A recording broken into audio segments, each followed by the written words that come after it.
बिस्मिल्लाहिर्रहमानिर्रहीम। आज middle east lecture number 4 और इसमें मैंने इज़राइल का मैप बनाया है।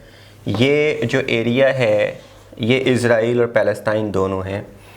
इज़राइल जो है ये है और उसके बाद ये एक पोर्शन है, इसको कहते हैं वेस्ट बैंक, जो कि पैलेस्टीनियंस का है।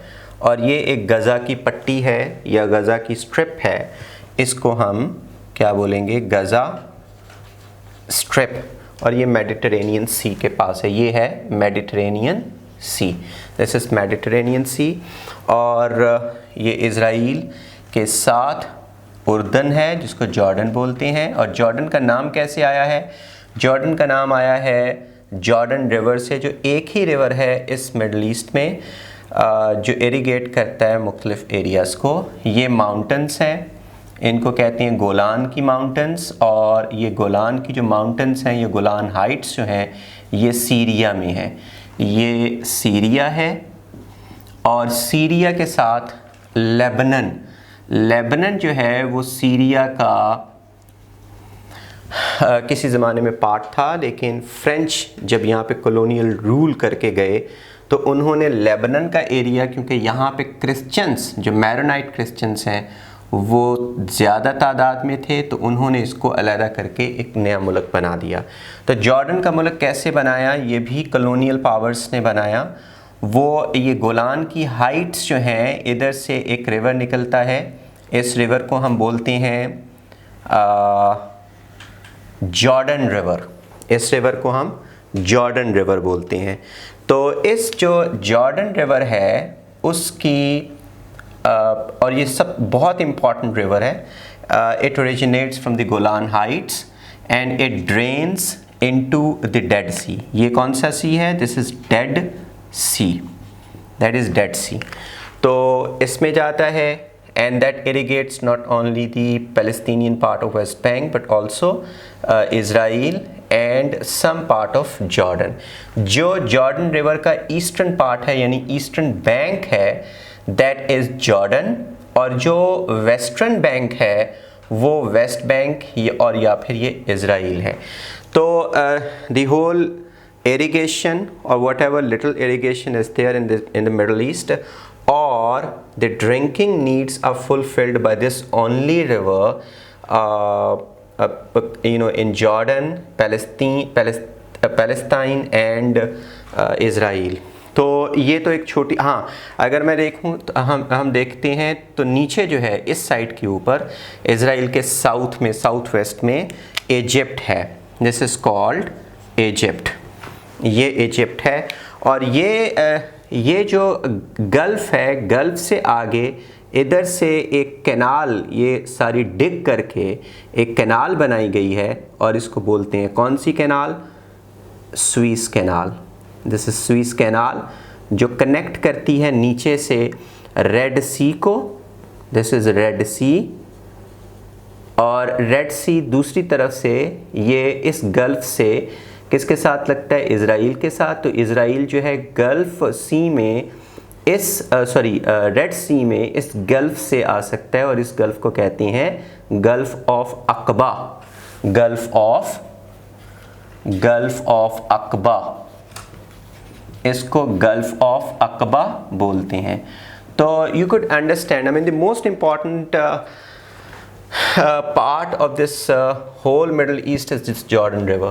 Jordan River जो है वो हम समझ सकते हैं कि यहाँ इसी जॉर्डन रिवर के ऊपर हज़रत ईसा अलैहिस्सलाम, या इस वेस्ट बैंक में it is said that Christ peace be upon him was born here. ये वाली जो जगह है, ये जो डॉट मैंने बनाया है, ये बैतुल लहम है।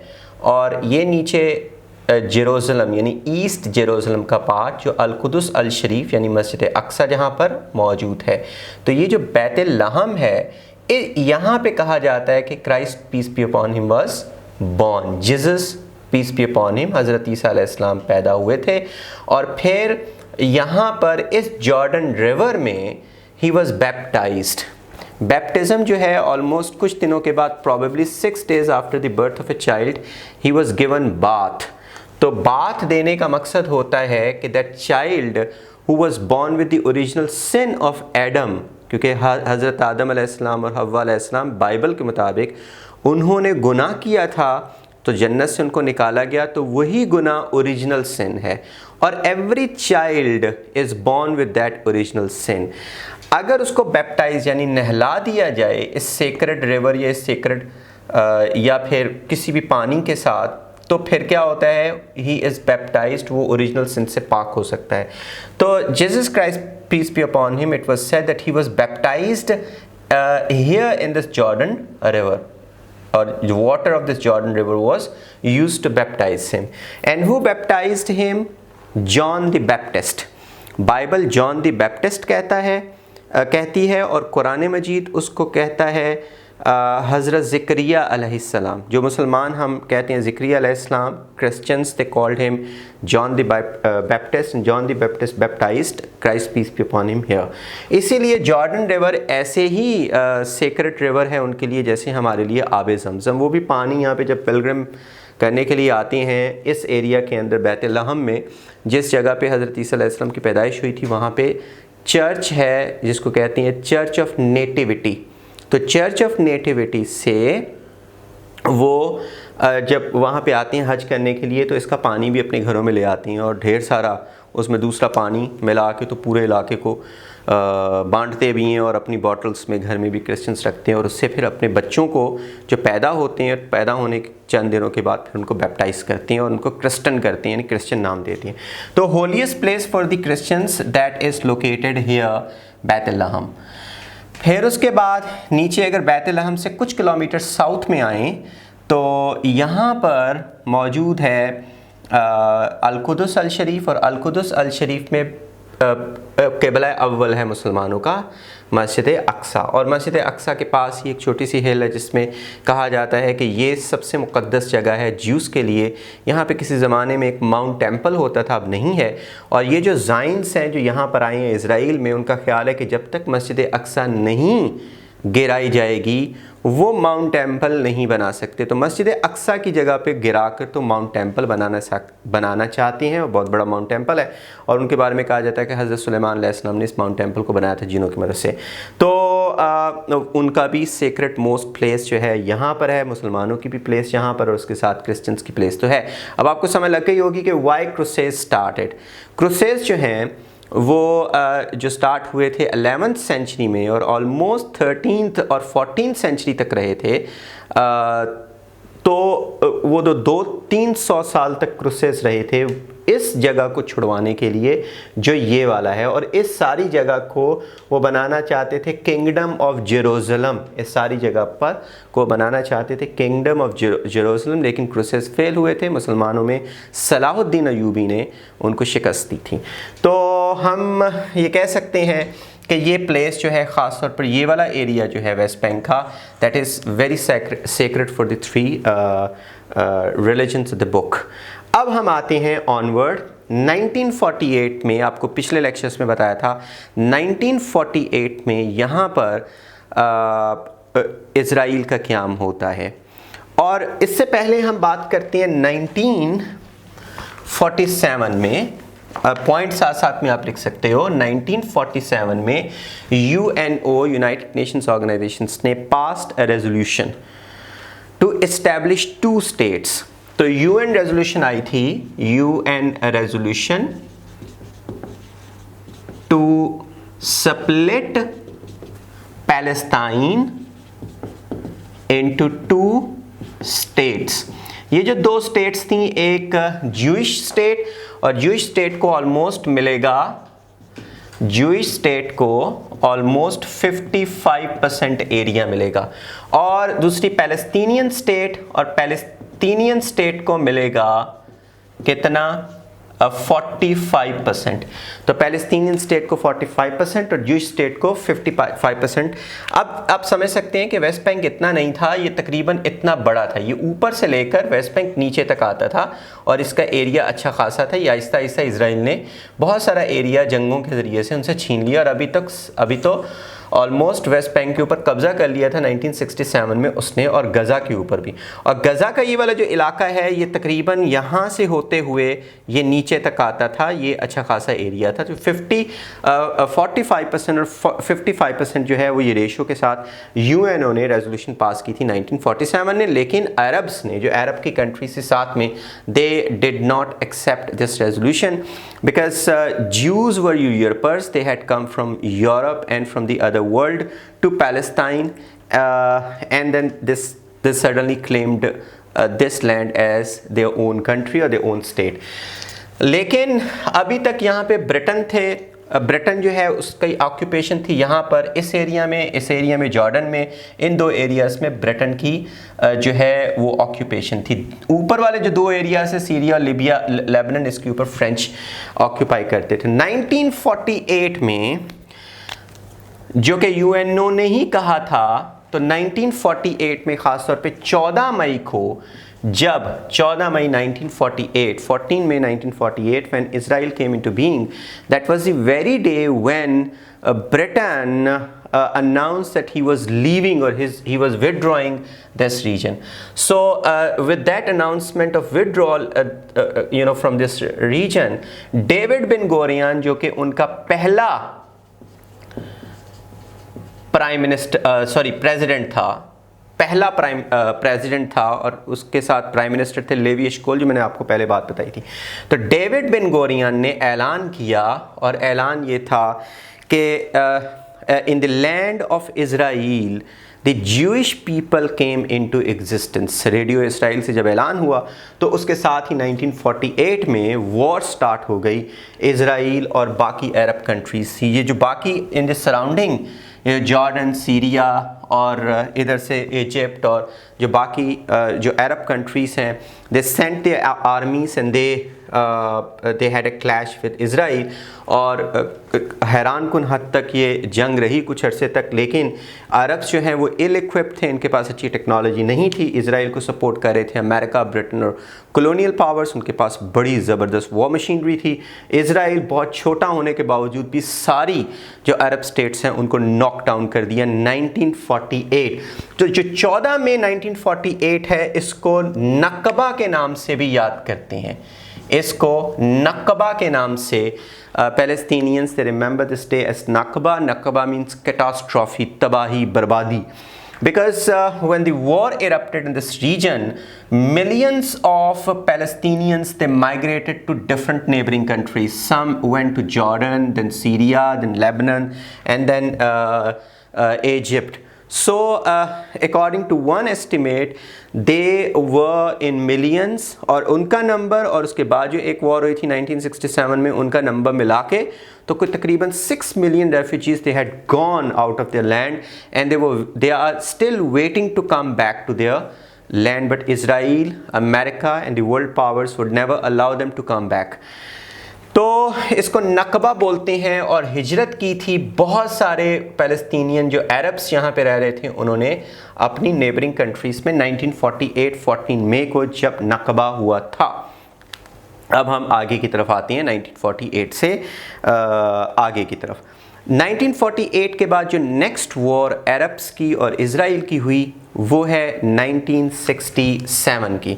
1967 की इसको कहते हैं 6 डे वॉर।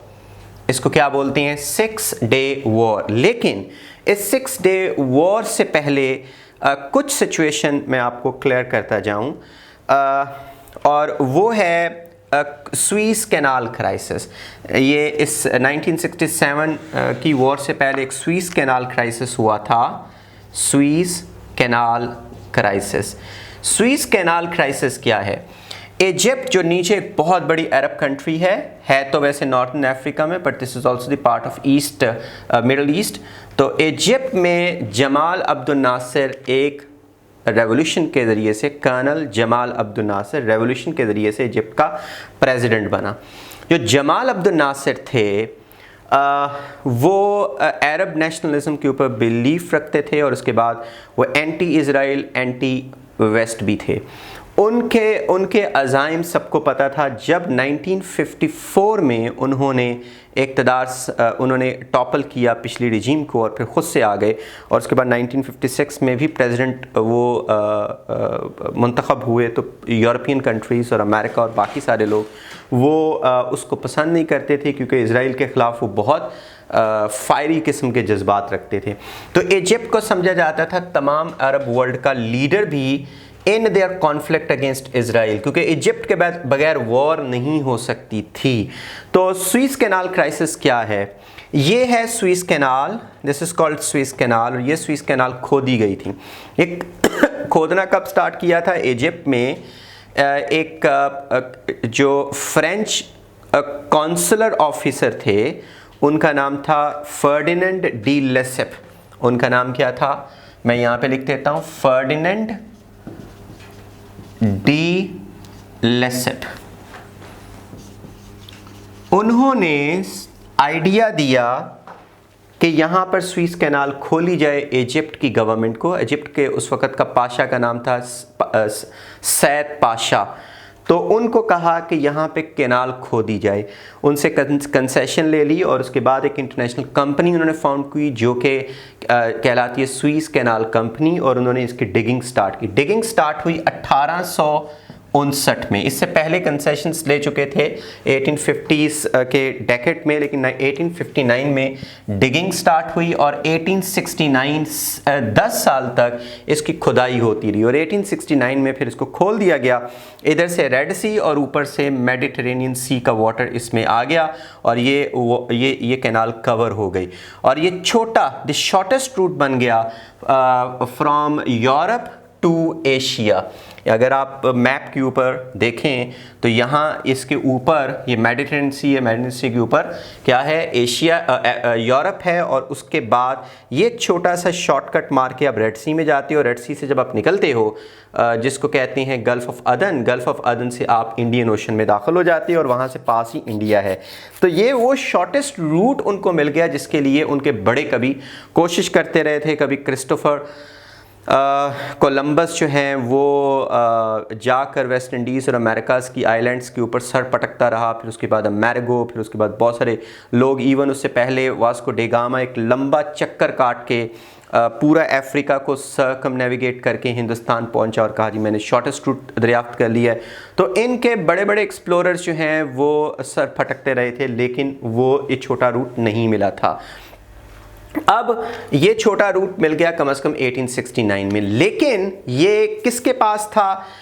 ये ज़्यादातर कंट्रोल इसका फ्रेंच के पास और ब्रिटेन के पास था, क्योंकि इजिप्ट बहुत पुअर कंट्री था। पहले तो उसने अपने पास शेयर्स रखे, लेकिन बाद में ब्रिटेन ने उसे ख़रीद लिए जब वो उसकी इकोनॉमी बहुत पुअर जा रही थी। तो ब्रिटेन एंड फ्रांस, ये कौन थे? ये हेल्ड कंट्रोल ऑफ स्वीज़ कैनाल का कंट्रोल वो संभाले हुए थे, और कुछ शेयर्स दुनिया के पास भी थे, और कहा जा रहा था कि ये इंटरनेशनल वाटरवे है जो पूरी दुनिया का हक इनके ऊपर बनता है, लेकिन ज़्यादा ब्रिटेन और फ्रांस का होल्ड था इसके ऊपर। अब यहाँ पर जमाल अब्दुल नासिर ने आते, क्योंकि जमाल अब्दुल नासिर एक बहुत बड़ा डैम बना रहे थे जिसको कहते थे हाई असवन डैम एक बना रहे थे दरियाए नील के ऊपर। जब दरियाए नील इजिप्ट में दाखिल होता है तो वहाँ पर हाई असवन आता है एक एरिया, तो वहाँ पे हाई असवन डैम जो थोड़ा पहाड़ी इलाका है तो वहाँ पे बना रहे थे, और उनका बहुत बड़ा प्रोजेक्ट था एग्रीकल्चर इरिगेशनल प्रोजेक्ट। लेकिन अचानक ही जमाल अब्दुल नासिर की हरकतों की वजह से ब्रिटेन और अमेरिका ने फ़ंड्स देने से इनकार कर दिया, और उसके पीछे फिर इंटरनेशनल जो बैंक्स हैं उन्होंने भी लोन देने से इनकार कर दिया। और एक ऐसा वक्त था कि Jamal Abdul Nasser was cornered tightly, और समझा जा रहा था कि उसकी फेम नीचे गिर जाएगी। लेकिन उसने प्रेशर लेने की बजाय जमाल अब्दुल नासिर ने फ़ौरन ही ऐलान किया कि वो स्वीज़ कैनाल को नेशनलाइज कर रहे हैं। ब्रिटेन और फ्रांस अपने अपने जो है वो कंट्रोल को कहीं और ले जाएं, हम इसको नेशनलाइज यानी कि अपनी नेशन के कंट्रोल में ले रहे हैं, और इससे आने वाला जितना भी रेवेन्यू होगा, क्योंकि बिलियंस ऑफ डॉलर्स यहाँ से रेवेन्यू जनरेट हो रहा, तो ये रेवेन्यू हाई असवन डैम की तकमील के लिए इस्तेमाल होगा। जिसके ऊपर ब्रिटेन और फ्रांस ने हमला करने का ऐलान कर दिया इजिप्ट के ऊपर। इसको कंट्रोल करने के लिए ब्रिटेन और फ्रांस ने हमला कर दिया। उसी असना में इज़राइल ने भी इजिप्ट के ऊपर हमले किए और इस सिनाई ये सिनाई डेजर्ट है, सिनाई डेजर्ट का कुछ एरिया उसने कब्जे में कर लिया और साथ में जॉर्डन के ऊपर भी उसने